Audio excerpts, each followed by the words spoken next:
চলো দেখে নিই কারেন্ট ফিলিংস কি তোমার পার্সনের। সারা দিন রাত তুমি যেমন তোমার পার্টনারকে নিয়ে সারাক্ষণ ভাবছো, সে তোমাকে নিয়ে আদৌ কি কিছু ভাবে? চলো দেখে নিই। ফার্স্ট কার্ড, সে কিন্তু তোমাকেই ভাবছে, তোমার এনার্জিটাই সে পিক আপ করে। তোমাকেই সে দেখছে একটা ভীষণ সেলফ সাফিসিয়েন্ট, মানে সেলফ লাভ করো, তুমি নিজেকে সাজিয়ে গুছিয়ে পরিপাটি করে রাখো, তুমি নেচার লাভার, তুমি মানুষ মানে কাইন্ড হার্টেড, নিজেকে নিয়ে ব্যস্ত থাকতে ভালোবাসো। তুমি কিন্তু পিএনপিসি করো না, এই ধরনের একটা তোমাকে একটা মানুষ হিসেবে সে তোমাকে দেখে। হরি বাবা রে, ভাবছে তো অবশ্যই, নিলে ফোর অফ ব্যান্ডসের কার্ডটা কী করে এলো? হ্যাঁ, সে ভাবছে কবে এর সাথে আমি একটা রিউনিয়ন করব, কবে এর কাছে আমি যাব। ফোর অফ ব্যান্ডসের এনার্জি কিন্তু ভীষণ পজিটিভ এনার্জি, এটা কিন্তু ম্যারেজ কমিটমেন্টের এনার্জি। নেক্সট নেক্সট কি ভাবছে?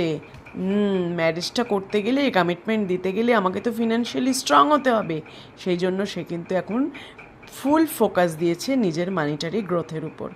তোমাদের রিলেশনশিপটার গ্রোথ এবং মানিটারি গ্রোথটা সে ডিরেক্টলি করছে, ইনডিরেক্টলি সে কিন্তু তোমার রিলেশনশিপটার গ্রোথের জন্যই চেষ্টা করছে। সুতরাং আজকের এনার্জি খুব ভালো। আজকে কিন্তু ফুল মুনের এনার্জি দেখছি আমরা। এবং হ্যাংম্যান সব কিছু ভেবেও ভাবছে কি বলো তো, যে এখন তো আমি রেডি হইনি, আমি তো এই কাজটা করছি না, আমি তো এখনও এইট অফ পেন্টিকলসের এনার্জিতে, আমি তো রেডি হইনি, তাহলে আমি এখন গিয়ে কী করবো? সেই জন্য সে এখন হ্যাংম্যানের এনার্জি, চিন্তা ভাবনা করছে এবং সঠিক সময়ের অপেক্ষা করছে। বুঝলে? সঠিক সময়ের অপেক্ষা করছে, কারণ ওর ফ্যামিলিতে না কিছু বাউন্ডিংস আছে। মানে ধরো টাকা পয়সা রিলেটেড কোথাও সে কারোর কাছে বাঁধা হয়ে রয়েছে। হ্যাঁ, বাবা মা বা কোনো একটা এমন কেউ আছে যেখানে টাকা পয়সা রিলেটেড প্রবলেমের জন্য সে কিন্তু বেরিয়ে আসতে পারছে না।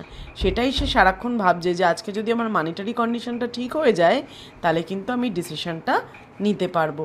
হ্যাঁ, ডিসিশন নিতে পারবো আর নাইট অফ কাপস নিয়ে চলে আসবো, তোমাকে কাপ অফার করতে পারবো।